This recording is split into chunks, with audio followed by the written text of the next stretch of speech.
aka Spider-Man, aka the Spider Menace. But rest assured, dear viewers, good night.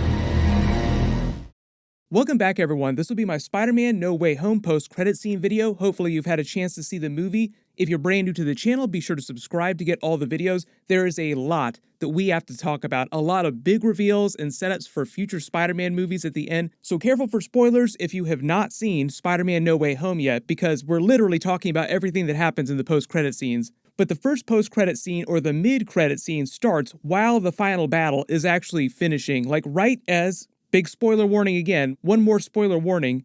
Tom Holland's Spider-Man is fighting the Green Goblin, their big final battle, and gets help from Tobey Maguire's Spider-Man, who stops him from killing Green Goblin, from going super dark. But because Doctor Strange's special magic box that was containing the first spell that got out of control, that got messed up, explodes, the fabric of reality starts tearing around them with those big purple tears. They get bigger and bigger and bigger, and Doctor Strange can't stop everybody from the multiverse who knows a version of Peter Parker from coming into the MCU universe. You start to see thousands and thousands of blue figures start to appear and getting ready to walk through the purple tears. Like one of them actually looks like the Watcher from the What If series, which I'll talk about when I talk about the Doctor Strange 2 trailer, because it kind of seems like we're getting a version of Doctor Strange Supreme from What If during Doctor Strange 2. But right as Peter is getting the idea that they should do a second spell to sort of erase all knowledge of Peter Parker from everyone's memory in the MCU, and hopefully that will close the tears, it does successfully. It doesn't completely fix everything, and it doesn't erase the first spell, it just kind of overwrites it a little bit. The reason why all the Tobey Maguire and Andrew Garfield characters and villains came to the MCU is because they knew a version of Peter Parker. So when the second spell makes them forget Peter Parker, it sort of negates the effects of the first spell. So that's why everybody starts getting sent back with those flashes of yellow light at the end of the movie. But while they're still figuring that out, while the spell is getting started, they pick up at a bar in Mexico with Venom, Eddie Brock, and this poor bartender that has to put up with him. His hat literally says Mexico on it to let you know where this is taking place, and he's wearing the same outfit that he was in the Venom Let There Be Carnage post-credit scene, getting super drunk at a bar wherever his hotel room was right before he got teleported to the MCU. So it sort of confirms where he was at the end of Venom Let There Be Carnage in that post-credit scene. If you missed that, when they bailed to Mexico, now we know, at the end of that movie, they went to a beach, and then later the Venom symbiote was explaining the history of its race to Eddie and how they had this hive mind that was connected across the entire multiverse. Their memories also went back to the creation of their race. When it was getting ready to show Eddie some of these memories from across the multiverse, there was now a similar yellow flash of light that's the same effect you saw when the Sinister Six villains, Tobey Maguire, Andrew Garfield's versions of Spider-Man, were sent back home to their original universes by Doctor Strange's second spell. So the idea is that Venom was teleported to the MCU because this Venom symbiote, like the new main one, remembered the Tobey Maguire Peter Parker Spider-Man from Spider-Man 3 because their hive mind meant that it had access to the memories of the Topher Grace Venom symbiote. That's why he got teleported to the MCU before the J. Jonah Jameson broadcast put Peter Parker on the screen. Tom Hardy's Eddie Brock only learned about Peter Parker himself after he saw the J. Jonah Jameson broadcast, and that was when they were inside the MCU. And if the spell only brought people to the MCU who already knew who Peter Parker was, it's the hive memories of the Topher Grace Venom that it had access to that brought them to the MCU. So it kind of confirms that theory. Everybody had this theory that, oh, he knew Peter Parker and that's why he licked the screen, because he had access to the memories from the Topher Grace Venom from another universe. And that's why he said, that guy. Here at the Daily Bugle will not rest until we've uncovered the truth behind his web of lies. I'm J. Jonah Jameson. Also at the beginning of the movie, Doctor Strange is yelling at Spider-Man, saying that he changed his spell 6 times. Spider-Man says, I changed it 5 times. I think the idea is that the 5 was supposed to represent the Sinister Six villains, and the 6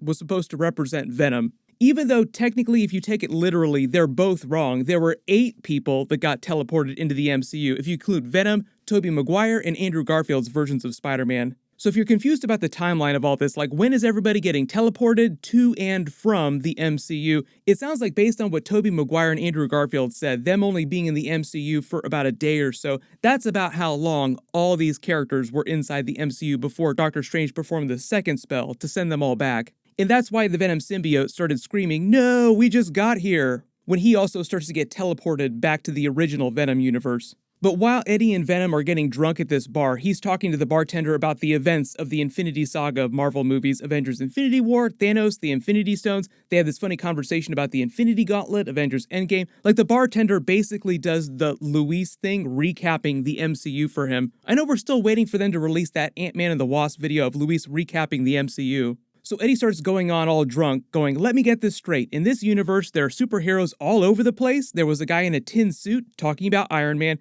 and the bartender does this little Hail Mary to honor his death during Avengers Endgame. He says there was a big green guy, then the bartender corrects him, the Hulk. The bartender kind of gets pissed with him, going on and on, correcting him while he's just spouting about the Avengers and Thanos. Eddie starts yelling about aliens and the Infinity Stones, saying, you think that aliens like stones? Aliens don't like stones, because he's talking about the symbiotes. They're aliens too. The funny thing is that Tobey Maguire also referenced the Venom symbiote earlier in the movie when they were all together talking about the weirdest villains that they all faced in their original universes. He said, oh, I fought an alien once too. It was a lump of black goo.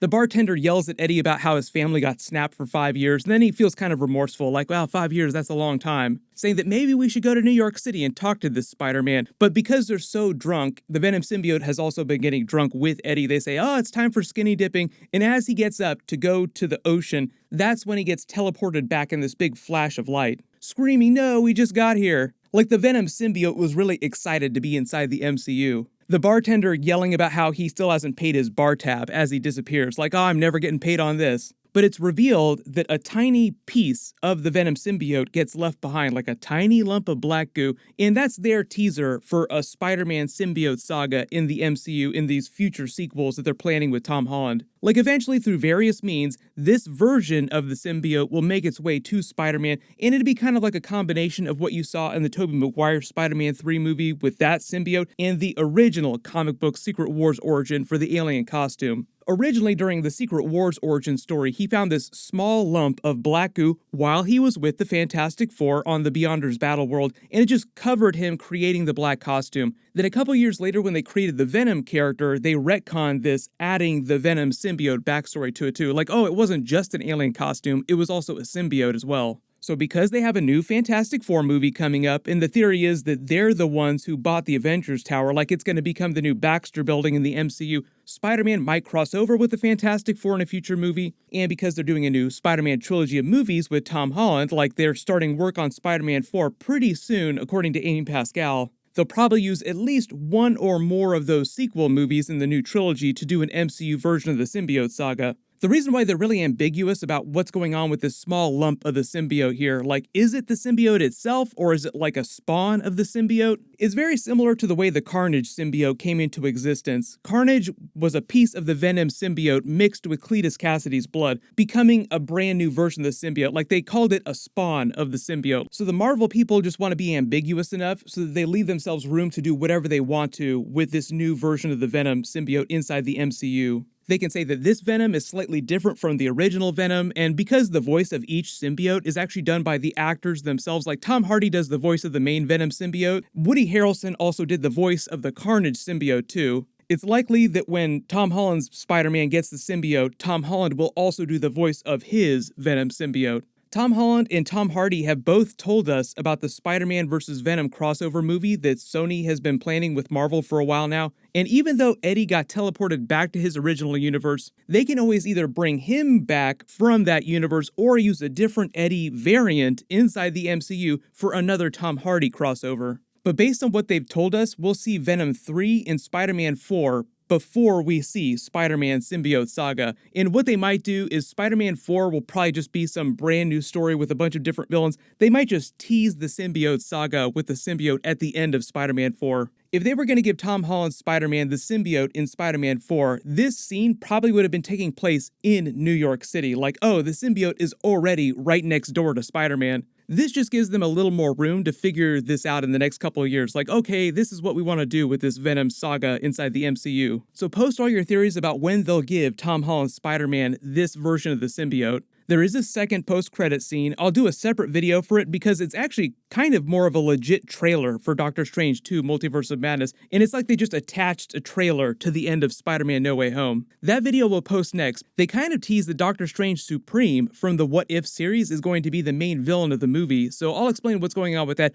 Also with the giant eyeball tentacle creature, which looks like Shuma-Gorath, but it's actually a different character called Gargantos, so I'll explain what's going on with that. That video will post next. Make sure you have alerts enabled for my channel so you don't miss that. I'll do my full breakdown video and Easter eggs for the entire movie after that, and then I've got a bunch of other bonus videos planned for the next week. There'll be a lot of Spider-Man things that we need to talk about in the next week. Everyone click here for that Doctor Strange 2 trailer video. I'll update the link as soon as I post that video later, and click here for my full Spider-Man No Way Home review. Thank you so much for watching, everyone stay safe, and I'll see you guys in the next one.